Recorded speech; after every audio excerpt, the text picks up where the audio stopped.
Good morning, students. So we will be continuing with our next lecture. The topic name is Coulomb's law. In the last lecture we have calculated the force that is acting between two charges that are separated by distance r in vectors form. We have calculated the value of that force in vectors form. What is the value of that force? Suppose we are calculating this F21 vector form. It is equals to 1 upon 4 pi epsilon naught q1 q2. Vectors form it is r21, and here it is equals to r21 vector modulus square, or you can write it as r square. Anything can become r square also. So this derivation we have done in the last lecture. So this is not the definition. Here it's coming the unit vector. Here we getting the not a vector, unit vector, like this. F21 1 upon 4 pi epsilon q1 q2 square r square r21 unit vector. So we will be able to calculate this force of attraction only if we are having the value of this unit vector. Suppose unit vector is not given to us. This will make a new case number 2. You know that the unit vector is equals to full vector upon the magnitude of vector divided by the magnitude of vector. You have read it in +1 class. And if I take it as r21 here, here there will be r21 and here also be r21. And what is this is in the dividation part. In that side it will be in the multiplication part. So what will become r21 unit cap multiply this modulus of r21 is equals to r21 vector. So this is full vector. So this is magnitude of vector.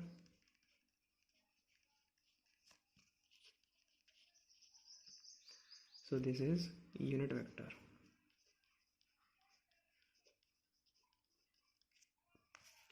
So if we multiply this unit vector with the magnitude of vector, we get the full vector. So this concept will imply in this formula. First of all, again write this formula.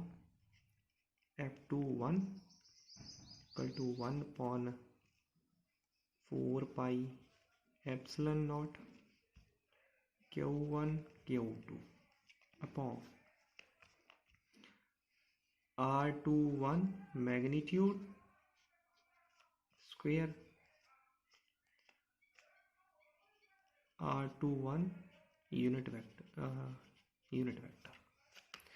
And suppose we have taken a case unit vector is not given to us. So what we will do? Multiply with the magnitude in the upper side and magnitude in the lower side. This is magnitude. This is also magnitude. So this is magnitude square and this is 1 magnitude. What will become magnitude cube? And in the downside what you will get? 1 upon 4 pi epsilon naught q1 q2. You will get a cube of magnitude here, cube. And this unit vector r21 will get multiplied with the magnitude of r21. Sorry, you have to write their vector magnitude of vector r21. What you are getting? This unit vector, when it's multiplied with magnitude, it will become the original vector. This is a unit vector.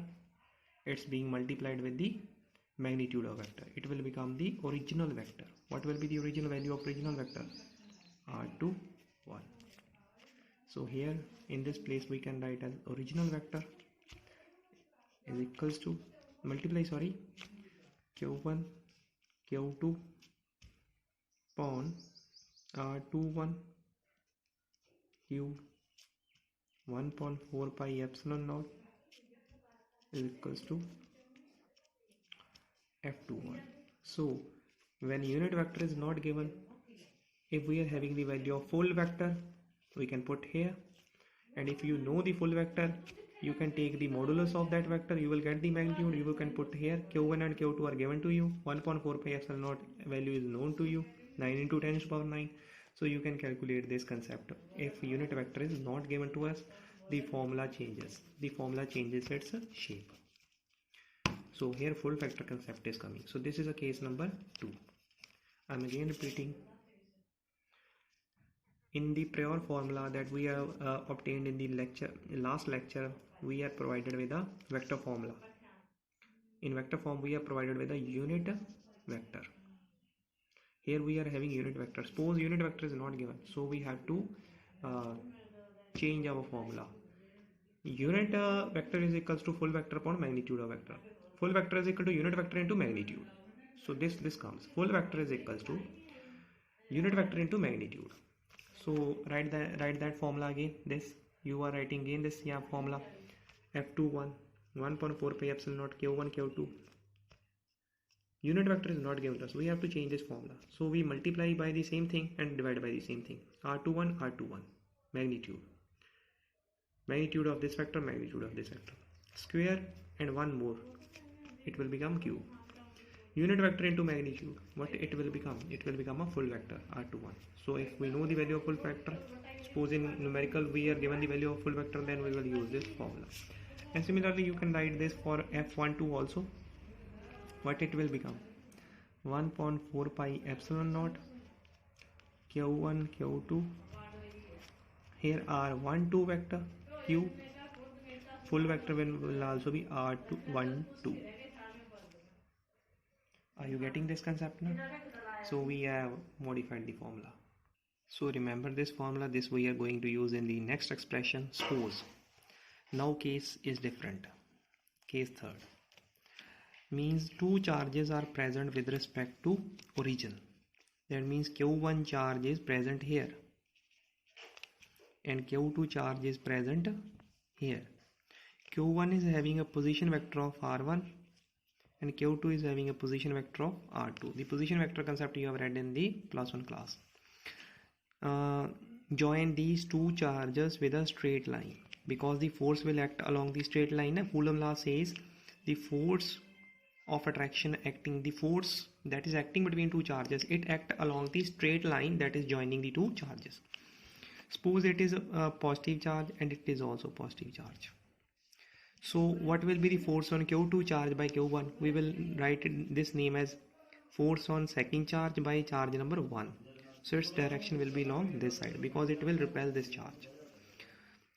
q2 charge will apply force on q1. What is the nomenclature of that force? Force acting on charge 1 by charge 2.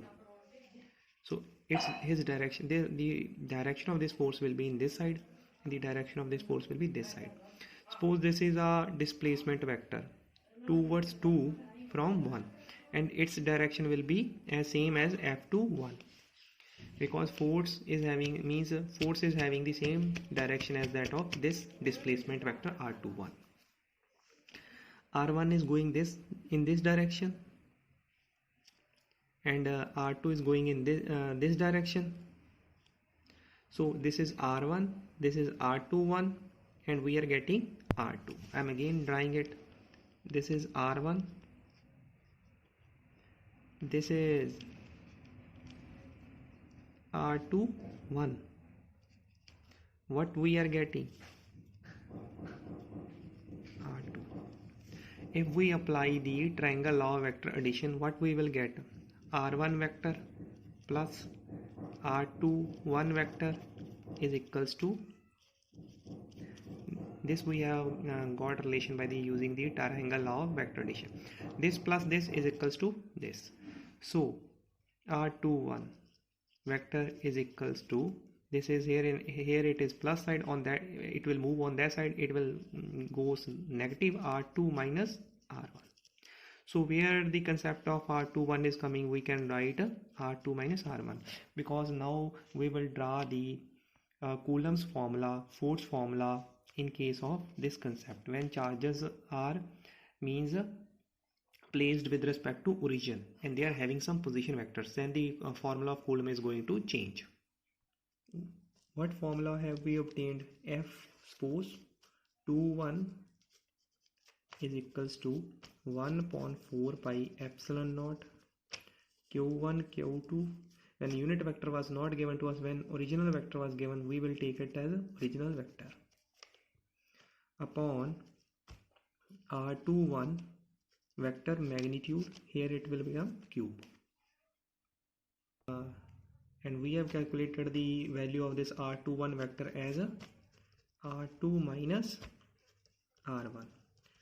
We will place this value here also and we will place this value here also. We will get a new form of this Coulomb's force formula. F21 same is equals to 1 upon 4 pi epsilon naught q1 q2. Here what we are going to get? We are going to get a r2 vector minus r1 vector. R21 be replaced by this now. Similarly in the downstairs case also, r2 minus r1 cube. So this is the new form of Coulomb's law when charges are placed with respect to origin.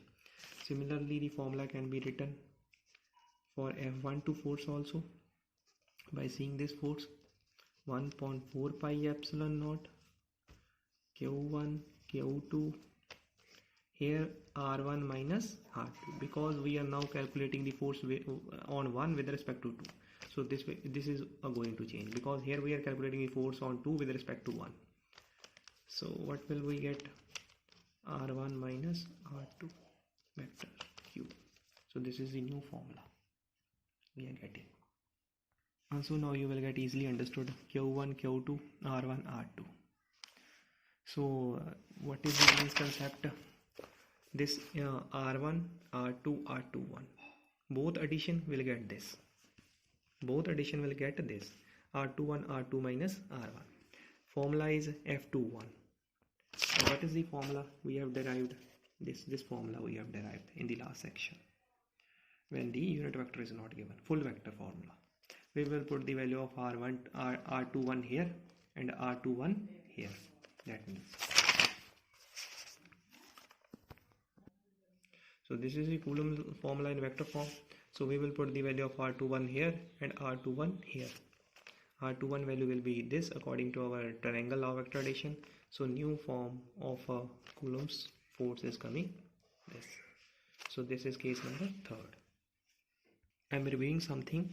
We are doing the revision. When we have started calculating this vector form of Coulomb law, what we have attained? We have attained this concept, that means unit vector upon r square. This is the vector form of this is magnitude, this is giving the magnitude and this is giving the direction. So this is the vector form of force, Coulomb's force. And if this unit vector is not given, we are changing the value of this force by the concept like this. Suppose unit vector is not given, we will be multiplying with the vector and vector. What form we are getting? We are getting 1 upon 4 pi epsilon naught q1 q2 r21 upon here its meaning is r21 magnitude cube. So we are getting this. We have explained this also. This is the simple vector form of Coulomb's force. So we have changed by multiplying it with magnitude of r, magnitude of r21. We have done this. We have multiplied this thing with the magnitude of r21 upper side, lower side. And what you are getting? You are getting the formula in this form, r21. And now case number 3, you are having the charges with respect to origin. This is going to change. R21 value we will put r2 minus r1. So you are getting this formula. So 3 cases are there. You have to try it in your own concepts and send it to me while trying, after trying. So next topic is Coulomb's force, superposition of forces.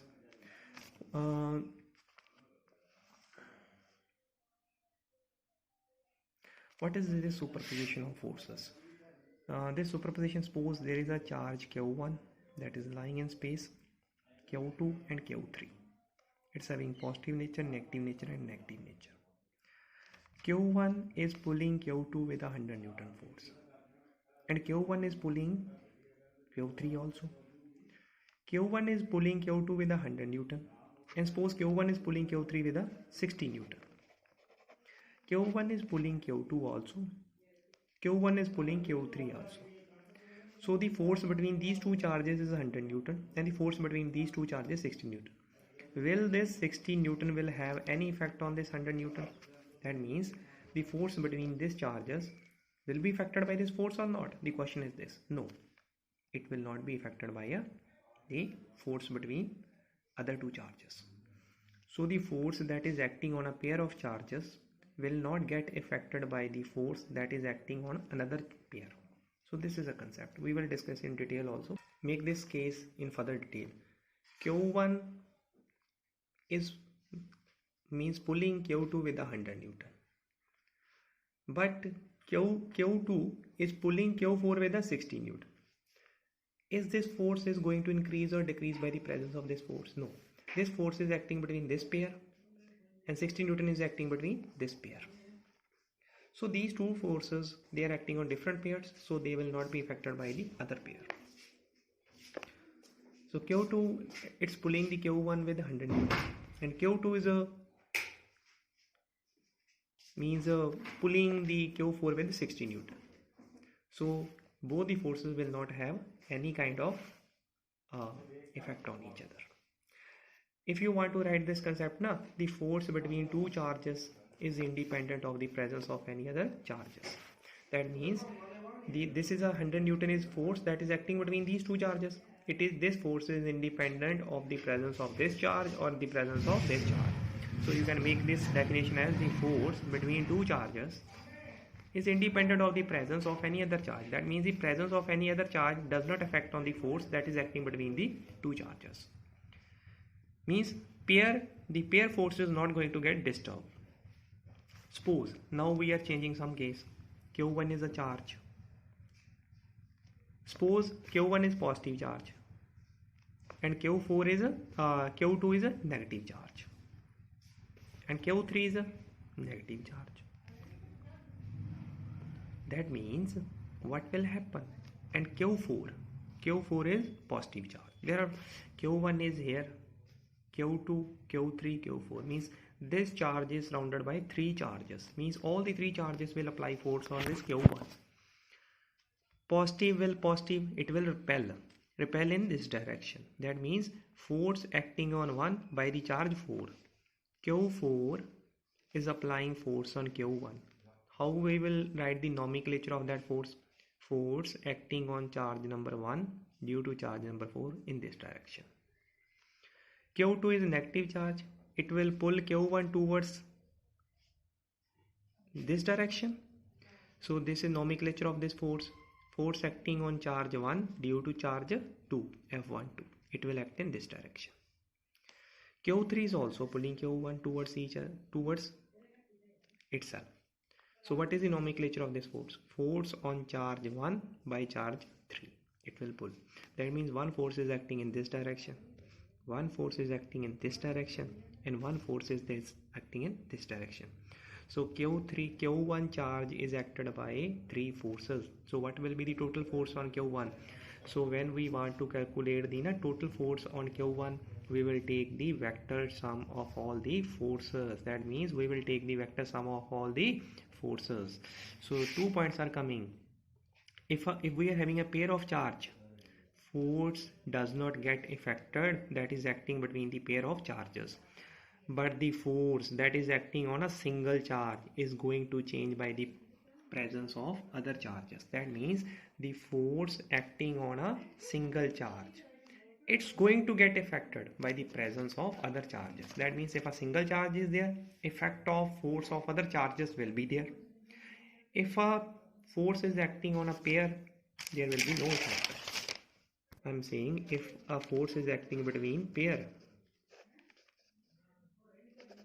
this charge will not have any effect on the force. But if single charge is there, this charge will affect this force, means affect this charge. This charge will affect this charge with different force. this charge will affect this charge with the different force. So three forces are acting. So the force acting on this charge will be affected by the presence of all these three charges, because we are taking here case of only a single charge, but here we are taking case of a pair of charges. So pair of charges, they do not get disturbed by the presence of other charges, but a single charge, that means different forces will act according by the different charges, and we will, when we will be going to calculate the net force, that means we will calculate the vector sum of all the forces acting on this charge. What is the force? F14, F12 and F13. We have to add these forces. F12, F14, F13, that is acting on F1. So total force on charge 1 is the vector sum of all the forces. We have to take the vector forces, vector sum. So F12 formula is 1.4 pi epsilon naught will be common here. 1.4 pi epsilon naught will come in this also, this we will take common. So what will remain in the bracket? 1, 2, so Q1, Q2 upon vector. Which vector we will take? R12. Same displacement vector means we will take that displacement vector which is having the same direction as that of this force, that is R12. Here magnitude R12 cube. This force F14 formula, Q1, Q4 upon which displacement vector we are going to take? R14 cube. Because these formulas we have already derived in the last part of this lecture. F13 means Q1, Q3, displacement vector R13 cube. So this is the concept of this principle is known as superposition of forces. That means all the forces, they get added up, which are acting on a single charge by all other charges, but they get added up by the vector sum. This principle is known as superposition of forces. So this concept is known as superposition of forces, means Coulomb's force. This concept is also known as Coulomb's force or superposition of forces. On the homework, derive the Coulomb's law when unit vector is not given. You have to derive the formula when unit vector is not given. What will be the formula of Coulomb's law? Second question, derive the Coulomb's law when the charges are given with respect to origin. You have to derive that. Question number 3, explain in detail the superposition of forces or Coulomb's force. You have to derive that also. These are the 3 questions for today. Hope you enjoyed today's lecture. Thank you.